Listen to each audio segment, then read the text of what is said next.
spend the money on the pieces that aren't going to leave your property. So, if it's a really active project or property, that your sofa has a certain lifespan.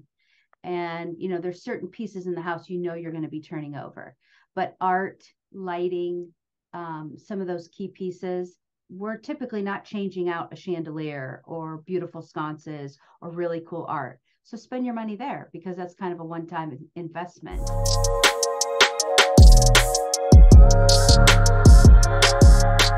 Hello and welcome to another episode of the Hello Hosty podcast. I am here today joined by Jessica Duce. Jessica is a vacation rental interior designer. Jessica, would you like to give us a bit more of an in-depth description as to what it is you do? I am an interior designer that primarily worked with residential and commercial design. And I was asked to help on a property for first-time owners of a vacation rental. And we kind of learned together about the needs and wants of a rental, which is completely different than staging or residential design or commercial design. And that was about 6-7 years ago. And I fell in love with that niche and I've been going strong since. Excellent. So as we're diving straight in, deep dive in, what are the main differences for a vacation rental and for other forms of property interior design? Sure. Well, residential design, we obviously want to embrace whatever the client wants. And it's typically very personal. Maybe you need to incorporate grandma's purple chair or this very special piece of art or the wants and needs of how the family wants to live and structure their balance in the home. So that's great. And you have you create the design and have the reveal. Hopefully they cry, they're happy, take some pictures, everybody's happy. And staging, we are creating a neutral, warm environment. So we really just want people to come in and try to picture themselves living in the home. So it needs to be tastefully done, fairly sparse, but still a neutral decor. With short-term rental design, we are marrying them. So the difference for staging, for example, is when I'm doing a vacation rental, I'm worried about where the bathrobes are going to hang or the towels are going to hang, where they're going to drop their luggage, where we want to have what we call controlled destruction and have the kids all doing whatever they want to do in one area so that the housekeeping isn't finding bits and pieces of puzzles and stuff all over the house. And really kind of creating an experience that is warm and fuzzy, but yet is very structured for how we want them to utilize the space, that they don't really know that we're doing that. And when that project is done, we take the photos, everybody's happy, but the beauty of it is that those photos keep going. So the guests come and they want to take pictures of them in the house, and they share it, and the property manager. So these projects tend to go on and on and on, which is really nice. Yeah. Amazing. I've never heard that term before. Controlled destruction. Controlled destruction. But basically, a place for kids to be their natural selves, chaotic. Exactly. They're on vacation or they're homeschooling or whatever it is. We don't want them to miss out, but we also want to think about the turnover time for hospitality. So we just kind of create where they're going to, want to do all the things they want to do, but hopefully in one area. Yeah. Okay. I love this topic of kind of staging, interior design, presentation. I mean, I've been in real estate now for around 17 years. I started off in sales and I learned very early on the importance of having the best possible images you could get. And back when I started, the technology, it wasn't what it is today, like Photoshop, whatever. I guess it was kind of more of an infant stage than what it is today. But there would be a lot done for, from our perspective as real estate agents, there'd be a lot done from our perspective to get the images as amazing as possible, because that's what people are buying, right? That's the first interaction they have before any descriptions, before any titles or any of this stuff. Location obviously, but the image is what grabs them. Image is everything. And the journey that I've been on discovering what works and what doesn't work, what you need to do. It's so interesting to have a conversation with a professional like yourself to discover your take on what it is that constitutes a really well put together vacation rental shoot. So that leads me into the next question is what are the biggest kind of mistakes you see vacation rental managers make in presentation?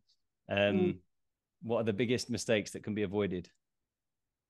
Well, to kind of tag on to what you just said, we actually have a saying, and we say it starts with the scroll, because your potential guests are scrolling through what is the competition today is so different than even a year ago. The market has just been, booming with competition. So when we say starts with the scroll, your picture needs to pop that first picture to get them to click. And basically you're dating for your short-term rental or vacation rental. Some of the mistakes I see, I mean, I'm actually really surprised still after all this time when I go through, because when I'm hired to do a rental, I check all the competition in the area and kind of see, and that kind of helps me figure out a price point and all that good stuff.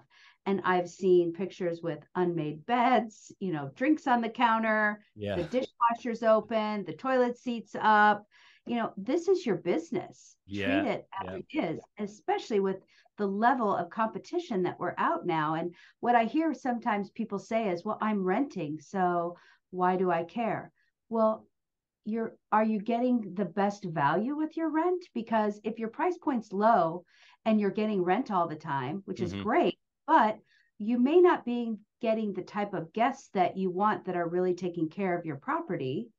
So if you had a higher price point and you're making the same amount of money or more, but having less stays, that's less wear and tear, put nicer things in there. Not every rental needs to be a luxury, but at least, there's always room for improvement from what I'm seeing. And we also tell our owners, and we've learned this over the years, we've learned from property managers and really successful owners, that you need to refresh your pictures. Some owners do it every year, because going back to starts with the scroll, people tend to like to go back to the same areas if they've had a great experience. And if your pictures are a little different, they're going to want to capture that magic they had at your property again. And they're seeing this difference. Or you're capturing a new person that scrolled before and didn't click you, but you look different. Yeah. And the platforms actually pick up on that. The algorithms pick up when you update images, update listings. It knows that you're active and that you're proactive, and it pushes you higher up in the ranking. So it's totally I didn't even know that. You didn't know that? No, they do. I mean, one task that we've got set is that once a month we go in and change something, delete a word off the description, add a word, put a full stop, even just change your image order, just to move things around so the algorithms know that you're active. So changing your images. I had a conversation with a guy recently who's got a villa in Portugal, and he paints it every month when it's in season. I was like, every month, like not the exterior, but the walls that are getting brushed up against the stairways where people carry their luggage every month. Yeah, but I mean, that seemed excessive even from my perspective. I was quite impressed that he'd managed to organize that. The place must smell of paint the whole time. Well, there is zero VOC paint, so there's no fumes. And you can do antibacterial paint and all that good stuff. But if it's a really popular villa, it's getting a lot of maintenance. It sounds like a wall that people are probably rubbing their hands on as they go up. It is frustrating when you've just refurbed a place or renovated a place, and you walk in and you're like, yeah, this place is looking great. And you walk in, you're like, oh, except for that massive scratch down the wall where the stairs are. But maybe that's an opportunity where you think about, what could I put in that place to avoid that long term? Yeah, well, I've thought about that, and the solutions that I've seen have not been great. Perspex, or I saw a student let once had like corrugated sheet of metal. It's so industrial, and I think just paint it once every while. Treat it. So on the flip side of that question, what tips or what things are you seeing that vacation rental managers can do right, and they're pretty easily attainable? Well, it sounds a little cheesy, but I do think people want to have those, and we call them kind of the Instagram spots. You need to have those spots that are going to be photo worthy for them, so that, like when we find a great place that we want to stay, we want to share that with other people, and, take those moments. And and take those great pictures. Not every property has this amazing view or whatever. So you create those opportunities somewhere in your Airbnb, VRBO, whatever it is. Yeah. Don't skimp on the bedding. Don't skimp on the towels. These are important things. That's what's it's nice to see the transition, because when I started doing this 6 or 7 years ago, the trend was everything you hate from your house, everything from grandma's basement that nobody wants. That's what they'd put in a rental. They'd find the cheapest things they could get and then put it out there, and people are going to pay to stay. And why would your guests need to have second rate if you don't want it? So don't cheap out on the bedding, and don't put too much tchotchke out. People that are coming to stay, they need surfaces. And I've seen that mistake over and over, where people want to overly decorate their rental, and it can be tastefully done, but they need surfaces. Yeah. I agree. There was a property we took on, a villa, where we were managing. It was basically a guy had an amazing property, and he just didn't know how to do the marketing at all. He was 8 images taken from not even an iPhone, from like some old phone that was pixelated terrible at an angle, and we went through, did a completely revamped the place, like a very, very light renovation, but bought items that they needed, did a new photo shoot, beautiful villa in Ibiza, and one thing we did is just decluttered. We spent a day, 3 of us, just clearing out everything, all of this junk that, maybe they thought they liked. I don't know, but it was definitely not. It had no place in a vacation rental, that you're trying to attract the best kind of guest. One more thing I have to add there. This is my personal pet peeve. If a rental says it sleeps 8 and you have dishes for 6, or a table that seats 4, that's really not fair. Yeah. Accommodate the number you want to sleep there. Yeah, that's a very good tip. Make sure that you've got seating space for all. Mm-hmm. Yeah, because people want that. They want to go on holiday, and they want to be able to sit at the table together. Right. They want to, yeah, of course. So what do you spend most of your time doing as a designer? As a big short-term rental designer, a huge part of our day is sourcing and logistics, because most of our projects aren't where we live. And that's great. And we love that. But the sourcing and logistics is always challenging, because, you walk that line of, return on your investment and the price point versus durability, and it has to look good. And then you got to get it there, because as you know, rentals, that's your business. So you have these little pockets of time that you need to get things there. Yeah. Okay. Yeah, I can imagine logistics. Yeah, being quite the challenge. Yeah, you're on the clock. Absolutely, especially if you're working with short-term rental managers who are who've got multiple properties, and they're most likely doing arbitrage, which they're paying for those properties from the moment they've signed that contract, and they want guests. So you're against the clock. Often I found we're buying stuff based on how quickly it can arrive, rather than how perfect it is for the space, which is a shame, but you've got a space to fill. Right. Yeah. So what kind of tools or hacks would you offer as advice to a host who is looking to make the most of their property, to make their life easier as a vacation rental manager? Well, I guess for sourcing, for example, spend the money on the pieces that aren't going to leave your property. So, if it's a really active project or property, that your sofa has a certain lifespan, and, there's certain pieces in the house, you're going to be turning over. But art, lighting, some of those key pieces, we're typically not changing out a chandelier or beautiful sconces or really cool art. So spend your money there, because that's kind of a one-time investment. And then on things like your durable goods, where you should always look at what the weight requirements are. I've seen that over and over, where, they feel like they've got a smoking deal on a sofa or chair, but the weight capacity is 100, and that doesn't work. It'll wear out quicker. Either invest in that sturdy frame for a piece that will last longer, or kind of look at those pieces as a 3 to 5 year lifespan max. Yeah. Okay. Some good advice there. Aim for longevity. Yeah. Know where to spend your money and where you should just look at it as a replenishable item. Yeah. Okay. So looking back, what advice would you give your former self starting out in this role? Mm. I should have probably jumped on this sooner than later, and and really just ran with it. I was so busy in the residential world, and I kind of dabbled, and now I'm in love with this niche, so much so that I'm even a co-creator of a vacation rental design summit that's happening. Okay, So amazing. Let's talk about that.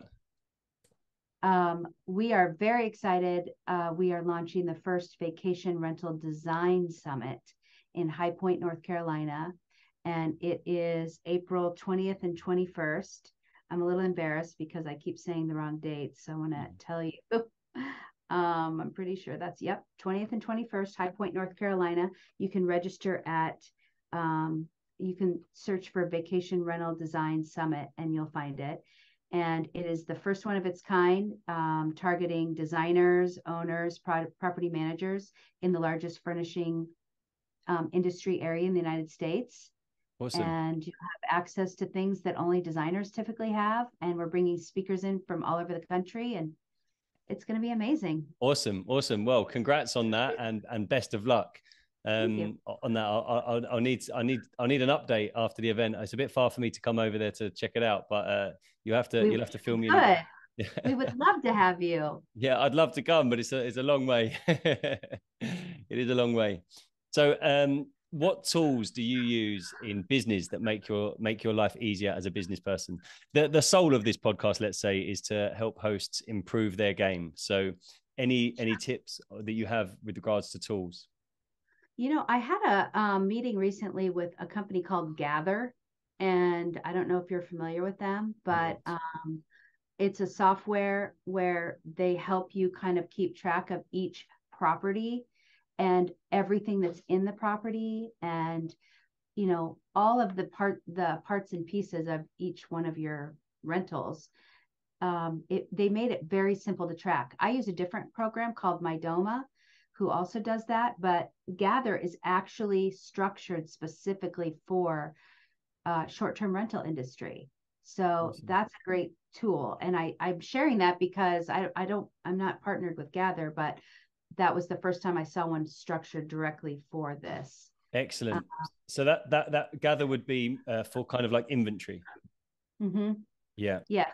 But it helped you with like doing the orders quickly, and creating your mood boards for the owner, or like if you're a property manager for your owner or vice versa, and saying, here's my look at a glance. Like we do lookbooks for Yeah. housekeeping, but housekeeping never wants to carry around those lookbooks. They say they are, but they don't want to. So we've digitized everything. And so I like that you can just send everything to your housekeeping and they can bring it up, house 3, room 2, boom. This is what it's supposed to look like right on their phone, because there's a better chance of them utilizing that. Yeah. Yeah. We like touch stay. We What's touch basically have stay? learned. Oh, Touch Stay is very cool. It is basically like your guest experience check-in process. So they can do everything on this, app and check into the property. But what's great about it is that you can make it very personal. So let's say they've checked into your house, and you can have a button to click, or something to click on where it says, here's my favorite coffee shop. This is my favorite drink. I highly recommend it. We love to go eat here. Here's the 10 best Thai places. This is our favorite bike trail. And it goes on, and it creates that personal experience. So it's creating the kind of like the welcome book, the welcome book, the guest Yes. guide. Yeah. Yeah. Very But good. so much more personal. Yeah. And you can have images and links. How do you spell that? Just to make sure we got it right. Touchstay. And if everybody goes to Touch Stay, tell them Jessica Duce sent you. Okay. I'll certainly do that. No, I think it's really cool, and it's helpful, and it's easier for the guest. But then they feel like you took the time to make sure that their experience in the area is valuable. Yeah, absolutely. And that's what it's all about, right? Making the guest feel that you care. Well, Yes. actually showing the guests that you care, not just that they feel that you care, but showing them that you care, thinking about their experience. Everybody talks about, oh, well, you need to have this luxury rental. Well, luxury is a big word. So luxury doesn't necessarily mean that you're in a villa on the water. It can be, obviously, but luxury can also mean that maybe it's a small space and you know, it's not the highest price point, but the luxury of it is that they had a great experience and felt taken care of. Yeah. Yeah, that's a very good point. I think that's a very interesting topic. Define luxury. Yeah, Yes. yeah, absolutely. Well, Jessica, thank you so much for your time. It's been an absolute pleasure talking to you. If people want to find out more about you or about the service you offer, how will they do that? They can go to our website, vacationrentaldesigners.com. And I also own Duce Design, but our niche is vacation rental designers. So Excellent. love that. Excellent. Awesome. Thank you so much for your time today. Thank you. Yeah. Cheers.